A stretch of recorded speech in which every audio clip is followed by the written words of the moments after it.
Welcome back students to another most important video, and this is for those students who are preparing for UGC NET and then CUET PG. So by the title you have come to know that we will be talking about India's foreign policy. Okay, so one of the most vital area that we will be covering today is about India's foreign policy, that what relations India have with its neighbor, what are the trends on which other countries are depending or other countries are thinking to form ties with India, and then we will look into what are the factors that contribute for the increasing growth of India's foreign policy. Okay, so let me begin with, see, the first and most important point which you have to remember, that what is foreign policy. Okay, foreign policy means when a country builds its relation to another state, suppose other country, it has to opt a policy. That policy is basically a representation of the country's national interest, means whatever interest the country has and what are the things a country can gain by forming relations with other states. Okay, suppose India and USA are forming its ties at present. India is having a good maneuvering of its foreign policy with United States, which means that India will be gaining its economic advantages from USA, along with USA is forming the policy keeping in mind that yes, it will also be able to gain various types of things from India, like India has a huge market setup, as well as a resource hub which can benefit US. Okay, so foreign policy is actually dependent on mutual interest of both the states. Okay, but there are various factors which determine the nature of foreign policy, and here we will be observing such determinants which constitute to the formation of Indian foreign policy. Okay, so first I will elucidate the points. So first you can see that geography, then you can see economic development, and then you can see political traditions. So it is the first and foremost thing to understand that what is geography. Okay, geography means like whatever relations a country has on the basis of its territory. Territory means India shares borders with what other countries. Just give the names of those countries. Okay, suppose you can refer to the names. What are the neighboring states with whom India shares land borders? Just give me on the comments. So the answer is India shares borders with China, with Nepal, with Bhutan, with Sri Lanka, with Afghanistan, a small portion although, with Pakistan, with Myanmar, okay, and Bangladesh. So geography plays an important role because geography is the sole linkage by which a country is linking itself to other parts of the states or the other states. Okay, so geography means like if India wants to have its trade relations, so how India will merge to other state? It's obviously we can send our things through sea, we can send our things by air, but a direct relations will be established only through land border connectivity. So that is very vital. So geography is very important because the borders are the key sources of problem. Why the borders are the key sources of problem? Because we have seen that the two wars, okay, two wars means India has fought nearly 4 wars with Pakistan and one war with China in relation to its border. So 1962, India fought war with China. You know it very well in 1962. So these are the questions which comes in your CUET or like the in MCQs of UGC NET. So at that time, who was the prime minister? You have to give it in the comment. Write the name of the prime minister who was there in India China war. Okay, just let me know if you know or not. So when India had wars with these countries, like India's war with China, India's war with Pakistan, it was the only sole thing which was related to India's geography, that is the border. Okay, so a difficult part of Indian territory was occupied by whom? occupied by basically the Kashmirian part was occupied by Pakistan, and India has to get into war in order to liberate the state of Kashmir, so that it can have what, it can have a balanced geography, okay, so that it can free its state from any external control. Okay, geography is thus an important factor. So whenever we talk about geography, always keep in mind that our geographical location is the most vital point by which our country is gaining strategic importance. Now you will find Himalayas in our north, we have Indian Ocean on our south. Then India is breached from its west because we don't have a good relation with Pakistan, and from the east, India's extension would likely be with the help of what? With the help of the states like Myanmar to Southeast Asia and others. Okay, so north means it was not possible to reach India from north, as we know that the mighty Himalayas are protecting us. Because if Himalayas were not there, we were accountable to the Siberian winds, and you know that what is the condition of Russia. Okay, like during the winter, it goes, the temperature reaches to minus 35 to 40 degree or more than that. Okay, so India would also have experienced the same climate conditions, okay, if the Himalayas were not there. So this is the first and foremost thing which you have to understand. Then you have to talk about other factors, like in the south we have what? In the south we have Indian Ocean. So Indian Ocean is like, um, whoever has come from the south, for example, the Portuguese, the Britishers, or whoever it is, the French, so everyone has come from the south. Okay, all the travelers or whatever trade India is having, basically 87% of the India's trade comes is hold from the southern part, that is the Indian Ocean part. Because you know that you can basically carry some amount of things in flights or cargoes, okay, in airborne vehicles, but not the entire lot, like the huge barrels of oil, million metric tons of oil, other raw materials like iron and any other things which India exports and other imports from India. So in that case, the Indian Ocean becomes a very vital stage. Okay, without the Indian Ocean, it is not possible that India would have a free access to this. And just because of this, if you will draw a arc means the half circle. Okay, from Aden, that is in Middle East, to Hong Kong. Okay, and if you will place India in between, what will happen? Means the Britishers have made India a basin. Okay, a basin of what? A basin from where they used to control the entire South and Southeast Asian forest. Okay, so you know that we have Victoria Memorial, which was basically a queen's palace. Okay, from where Victoria used to control other parts of the South Asian countries. So India's strategic position has helped India in gaining a complete command over the South Asia. Okay, and this is not only India's acclamation, this is also being seen by whom? By the countries like US. Okay, US is now forming ties with India. Other countries are now looking towards India because India has a huge capacity, and India's capable navy has made this south, basically the Indian Ocean, free from all existential threats. Threat means what?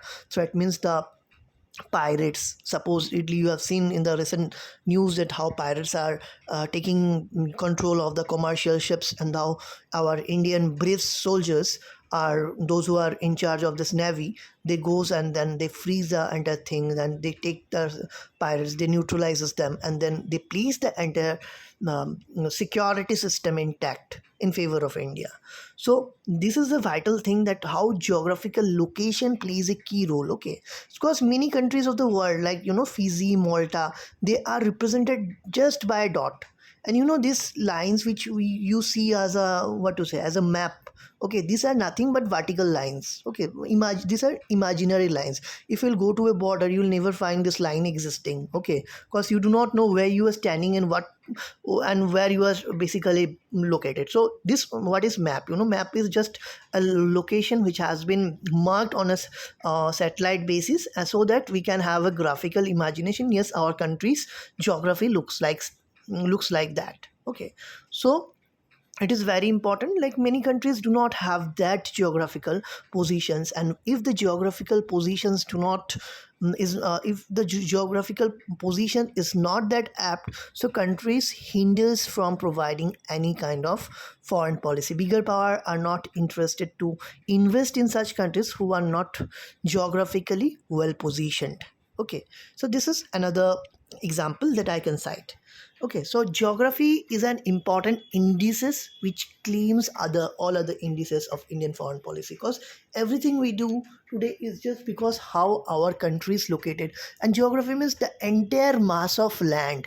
Okay, the entire mass of land, like India has many oil fields in it, many natural resource hub, and many things, many communities, many tribes, many things. Okay, which makes the proposition of India very attractive to other countries. So those countries are very interested in forming ties with our land, in order to have a fast and experiences of the system, as well as they can also be a part of a country. Okay, so this is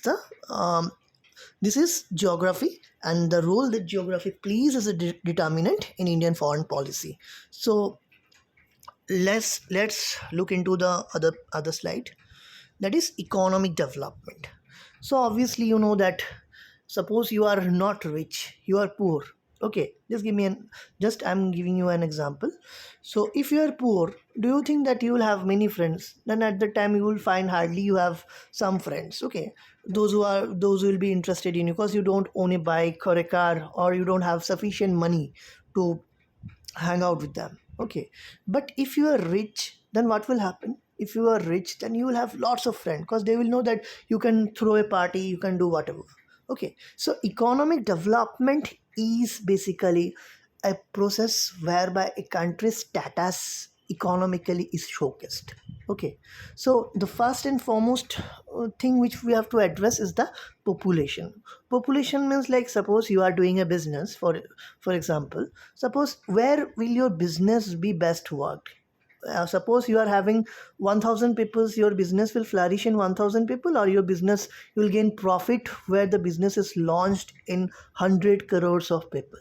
So the answer is simple, that where you have 100 crores of people, you will have a bit better business over there. So economic development is the key indices which makes a promising role for the countries of the third world. And now, since from my previous lecture, the north south debate, like where the northern countries are more interested in the economies of the southern countries, it is just because of the fact of population we have. Because like, economic development means, like, if they invest certain amounts of money in our land, what will happen? Like, we have a huge market base. Okay, so if an engineer who works in US, they will charge $10,000 a month, then we can recruit, means the American companies can recruit at least 100 engineers with that $10,000, okay, in India. So obviously, one people who is charging $10,000 and 100 people who are doing the same work, obviously will consume less time with more efficiency and best skill. So in that case, our country is the best supplier of labors. So India is a market base. Okay, so economic development makes the policy orientation more attractive towards other states. Okay, so other states will considerably like, they will invest into our lands, because they see that the scope of growing profit from our land is maximum. Okay, because they will find that the amount of profit which they will receive from investing in their lands will be 10 times if they invest it here. Okay, so many countries now, they are going to hold business with India, because India has that capability. I can also refer to China. See, China is the world economic leader. Okay, and what China do? China basically supplies its raw material to various parts of the world. But China, since it has a different political tradition, which I will come to the next topic, okay, while explaining the political tradition, how China is different from that of India. So China is not well accessible. So in that case, in order to have a country which can be accessed, which can be basically formed a well reputed ties, so here we can basically please India, because India is a democratic country, and Indians are very much well equipped with the skills. So basically the economic development will obviously follow, because economic development means the export system where the country can basically do, and limited imports that we actually need from other countries, because globalization last, unlike the last definition, like which I have placed in my channel for you all people, so you can go and have a look into that, like how interdependence work. So we also depend on other countries as well as the other countries depend on us.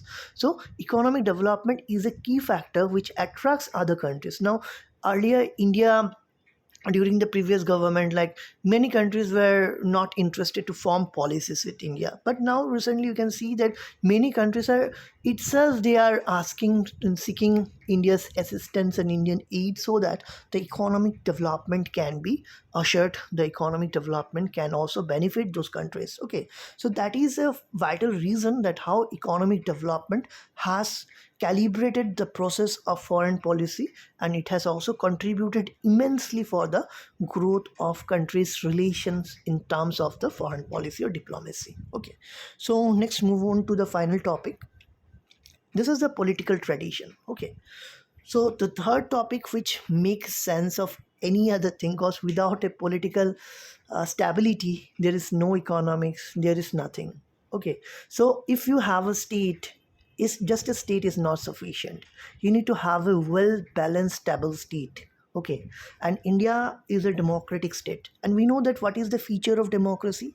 Democracy is the upholder of peace, stability, as well as what? Democracy is a Democracy is a value which adds all other indices of prosperity, peace, stability in a country. So obviously we are blessed to have the largest democracy of the world. Okay, so democracy makes things happen because we have a written constitution. If you have been to like um, democratic peace theory written by whom? Written by Immanuel Kant.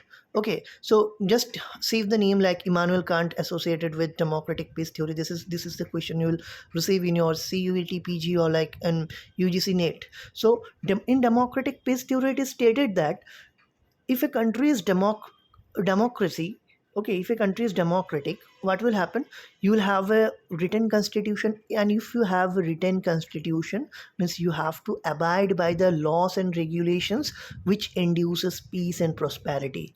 And democracy do not fight war with each other. Okay, and third factor is democracy. If a country is democratic, then all other countries will feel safe. Means, because you know that the cost of a war is much more than to the cost of a trade. Okay, so countries will basically try to have a more successive policy of trade if it is a democratic, because you will feel free. Like if you will go to a democratic state, obviously what are the things you like to have? You will have many other things like the growth of institution, human rights and all. So political tradition. So since India has its inception of independence from 1947, we followed a democratic process, and whereby we elect our representative. So there is also a pressure to our representative that they cannot be biased, they have to look into the interest and the public opinions, and as a result, to understand the national interest, so the foreign policies are shaped and curbed in a sense that the decisions which are made is basically keeping in the views of the people, keeping in the national interest of the people. So that makes the political tradition work. Okay, so this is a very precise description. I won't extend the topic to a long so that it will be difficult for you to listen. So I'm making things very clear. If you have any problems, you can ask me. So this is the thing which I have referred. And if you need more understanding or more questions or comments, then you have more comments, then obviously you can land it in the comment box. I will go through it and I will make more videos for you. Thank you, stay tuned, and let's meet next time.